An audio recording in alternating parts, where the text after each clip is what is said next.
Hello and once again welcome to the Padhai Likhai. और आज हम बात करेंगे अपनी बहुत ही इंटरेस्टिंग टॉपिक पे जो है हमारा chapter 11 called the physical Cradley Butterworth टोट। ये बहुत ही इंटरेस्टिंग पोएम है। ये पर्टिकुलर पूरी पोएम तो मैं आपको यहाँ एक्सप्लेन नहीं करने वाला, बट आपके लिए से आप पूरी पोएम को समझ पाओ, बाकी के सारे क्वेश्चंस एक्सरसाइज और बाकी चीजें आपके लिए समझ में आ जाए, इसके लिए मैं आपके लिए लेके आया हूँ इस चैप्टर की समरी। तो पहले थोड़ा शॉर्ट में चैप्टर की समरी जान लेते हैं कि एक्चुअल चैप्टर ये जो पोएम है, ये जो चैप्टर है वो किस बारे में है और ये जो पोएम है वो हमें क्या इंडिकेट कर रही है, क्या हमें बताना चाह रही है। तो ये वैसे एक बहुत ही कॉमिक पोएम है। वैसे बच्चे जो है बहुत डर जाते हैं भूत के नाम से, भूत, चुड़ैल, पिशाच और ये क्या क्या अजीब सा अक्सर ऐसा होता है, वैसा नहीं होता। बहुत सारे उनके एजम्पशंस होते हैं, उनके अपने थॉट्स होते हैं। तो ये भी पोएम जो है हमारी भूत के बारे में है। तो भूत का नाम सुन के थोड़ा सा एक्साइटमेंट तो आई होगी कि आप भूत की एक नई पोएम पढ़ने वाले हैं। तो पहले जान लेते हैं इस पोएम की समरी के बारे में।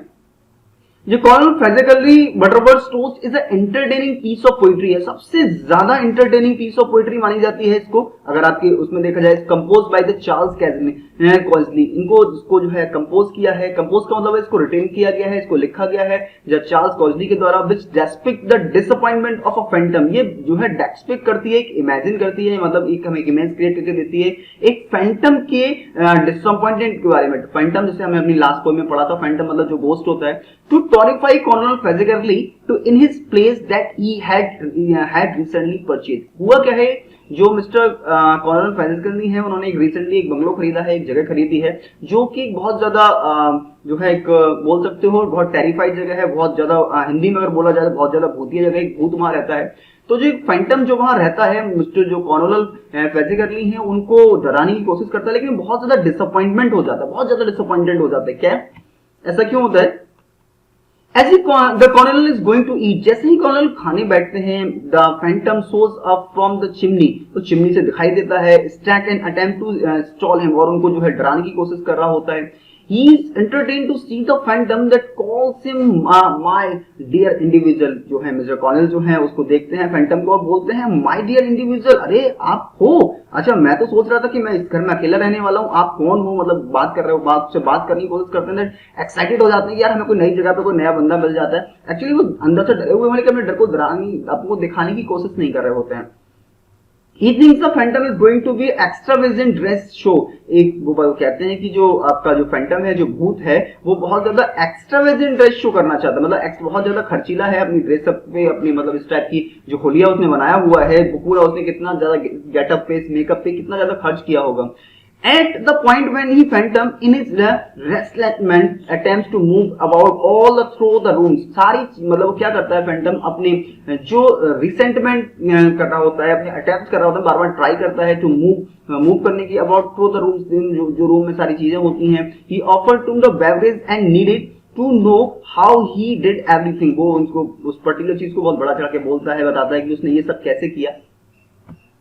The phantom is disappointed, exceed all the rational limitation, and his groans fill the whole place before he listen। जो फैंटम जो है बहुत डिसअपॉइंटेड हो जाता है बार बार चीजों को रिपीट करने में, जो रेशनल लिमिटेशंस होती हैं, जो बार बार वो ग्रोन्स कर रहा होता है, बार बार डिफरेंट टाइप के साउंड प्रोड्यूस कर रहा होता है। उसका जो पूरा जो जगह थी पहले सुन के लोग डर जाया करते थे, from the Cornell and banished from the friend. और वो जो है जब कॉर्नल उससे नहीं डरते हैं, उनकी हर बात उससे इवन ये तक एक्सेप्ट करने से मना कर देते हैं कि वो एक गोस्ट है, तो वो क्या होता है, वो वहां से बैनिश हो जाता है, वो वहां से गायब हो जाता है। Colonel actually feels undisturbed in spite of this and figure that he couldn't get back off to him। जो है इस चीज को बहुत ज्यादा, इस चीज से जो कॉर्नल है बहुत अनडिस्टर्ब हो जाते हैं, बहुत डिस्टर्ब भी हो जाते हैं कि ये जो स्पाइट ऑफ दिस फिगर, की इस फिगर के अलावा जो थी, ही couldn't back him, he doesn't have the about his name, कि मतलब उसका जो है वो नाम तक नहीं पूछ पाए। अगली बार अगर उसे बुलाना हो तो किस नाम से बुलाएंगे, और उस दिन के बाद से जो फैंटम है, जो भूत है, वो वहां दिखना बंद हो जाता है। दैट्स वाई यहाँ पे जो सबसे पहले मैंने लाइन बताई थी, ये जो है बहुत ही एक एंटरटेनिंग पीस ऑफ पोइट्री है, बहुत एंटरटेन है। जब आप इस पर्टिकुलर पोएम को लाइन वाइज पढ़ेंगे तो आपको बहुत अच्छे से समझ में आएगा। इसका मैंने लाइन वाइज एक्सप्लेनेशन भी बनाया हुआ है, एक वर्ड का एक्सप्लेनेशन बनाया हुआ है, जो मैंने जो है अपनी वेबसाइट पे डाला हुआ है। आप चाहो तो वहां जाके विजिट कर सकते हो, likemelearn.in करके।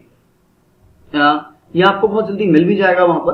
तो हम धीरे धीरे बात करते हैं अपने चैप्टर्स के बारे में। इस चैप्टर के सबसे पहले हम बात करते हैं क्वेश्चंस के बारे में। जो क्वेश्चंस बहुत इंपॉर्टेंट है, सबसे इंपॉर्टेंट पार्ट होता है क्वेश्चन एंड आंसर, जो कि अगर आपको अच्छे से समझ लेते हो तो आपको बाकी चीजें बहुत आसानी से समझ में आ जाती हैं, बाकी चीजें आप आसानी से कर पाते हो। तो पहला क्वेश्चन हमारा यहाँ पे आता है, what happened on the first evening how did the ghost try to warn off the colonel the physically, मतलब क्या हुआ था पहली ही शाम को जब डिड घोस्ट ने ट्राई किया था वार्न ऑफ करने को, उनको चेतावनी देने के लिए, उनको डराने के लिए, जो मिस्टर कॉर्नेल फेजिकली थे उनको डराने के लिए क्या हुआ था, क्या उस दिन हुआ था। तो उसको थोड़ा क्वेश्चन के माध्यम से जान लेते हैं कि इस पर्टिकुलर क्वेश्चन को अगर हमारे एग्जाम में होता और हमें अपने वर्ड्स में लिखना होता तो हम कैसे लिख पाते। तो आंसर होता है as the colonel was drinking a glass of fine sherry wine, जब वो एक बहुत ही फाइन शेरी वाइन को पी रहे थे बिफोर डिनर, डिनर से पहले, द गोस्ट अपीयर्ड सडनली, जो गोस्ट है वो अचानक से आ गया, it shot out of chimney, ये जो है कुछ शॉट आउट हुआ, ये निकला कहां से, चिमनी से निकला, हमने समझी में पड़ा था, with a flash of light, एक लाइट को फ्लैश करते हुए, asked the colonel to beware, उन्होंने देखा कि आप जो है सावधान हो जाओ, ठीक है। तो ये इस टाइप से हम इस पर्टिकुलर क्वेश्चन का आंसर दे सकते हैं।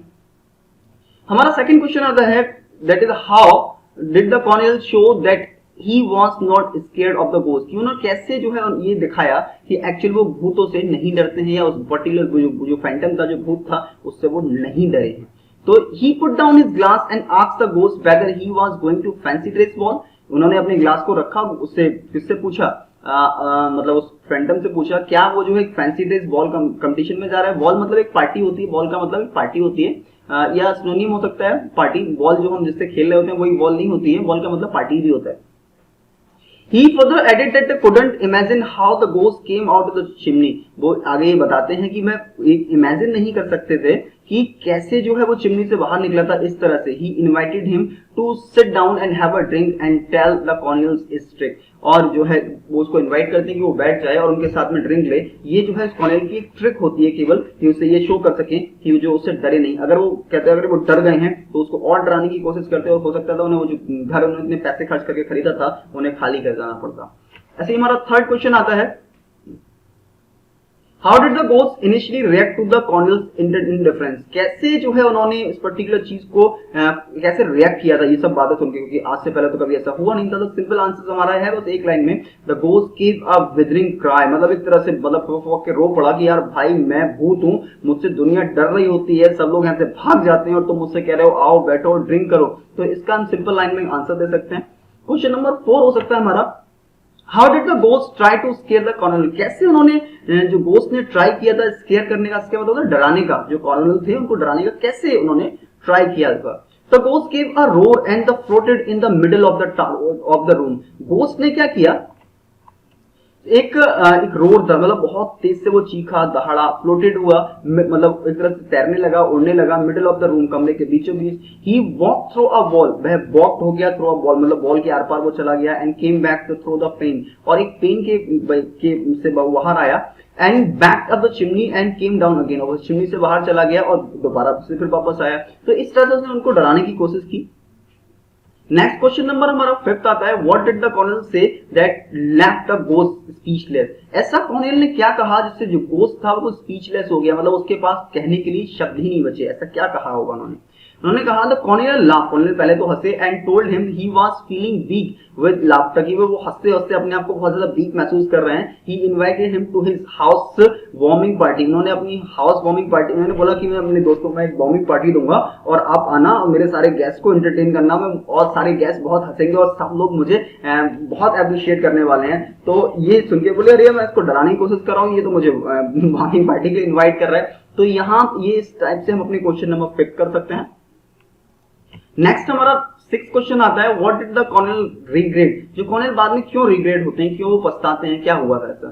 कॉर्नेल्स regret was that the couldn't call back the ghost as they didn't know his name, क्योंकि कॉर्नेल जो थे उसको वापस नहीं बुला पाए क्योंकि वो उसका नाम नहीं जानते थे। वो इतनी बातों में उन्होंने क्या हुआ कि उसका नाम पूछना भूल गए थे, जिससे उसको दोबारा बुला सकते थे। भूतों को बुलाना बहुत भारी पड़ जाता है, तुम ट्राई मत करना, ओके। एंड देन अब हम इसके बाद बात करते हैं हमारे रेफरेंस टू द कॉन्ट्रैक्ट। ये आपकी बुक में इस तरह से दिया हुआ है।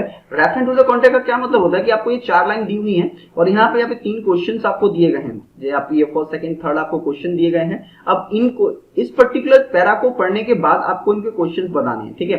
तो जब यहाँ पे colonel Fazackerley put down his glass and said my dear fellow that is the really first class, I just can't conceive how you do it all, I imagine you are going to a fancy dress ball. तो यहाँ particular इस lines को पढ़ के इन questions के answer देने तो हम पढ़ लेते हैं। पहला क्वेश्चन क्या है हमारा, who was the colonel addressing as fellow, colonel जो है किसको फेलो एड्रेस कर रहे थे, he was referring to the ghost, वो रेफर कर रहे थे गोस्ट को, and second question in what did he refers as a first class, किस चीज को उन्होंने फर्स्ट क्लास रेफर किया था? तो colonel refer to the ghost action the coming out to the chimneys as first class. उन्होंने जिस तरह से वो आया था चिमनी से बाहर निकल के, एक लाइट फ्लैश हुई थी, तो उस पर्टिकुलर एक्शन को उन्होंने बोला था क्या बात है, that's the first class scene. आपने कहां से सीखा भाई, मुझे भी बता दो। And how did the fellow respond to this, उन्होंने कैसे उस पर्टिकुलर फेलो ने, उस पर्टिकुलर फैंटम ने, उस घोस्ट ने, उस भूत ने कैसे रिएक्ट किया था? The fellow responded by letting out a withering cry, वो पहले तो खौफ के रोक पड़ा था, ठीक है। तो इसी टाइप से हमारा दूसरा जो है रेफरेंस टू द कॉन्टेक्ट आता है। ये यहाँ पे हमें कुछ लाइंस दी हुई हैं। My house warming party, I hope you won't spurn, you must say you will come and you will give us a turn. That at this the poor spectre quite out of his beds, proceed the shake himself almost it beds. तो यहाँ एक line सी है और यहाँ पे हमारा जो है क्वेश्चन दिया है। पहला क्वेश्चन है who is the speaker, particular line का स्पीकर कौन है? तो the Cornell is the speaker, जो कॉर्नेल है वो उसके स्पीकर है। एंड सेकंड क्वेश्चन आता है why was the speaker extend his invitation to whom? The colonel was extending an invitation to the ghost in house warming party for the entertainment of this ghost. ये क्या है?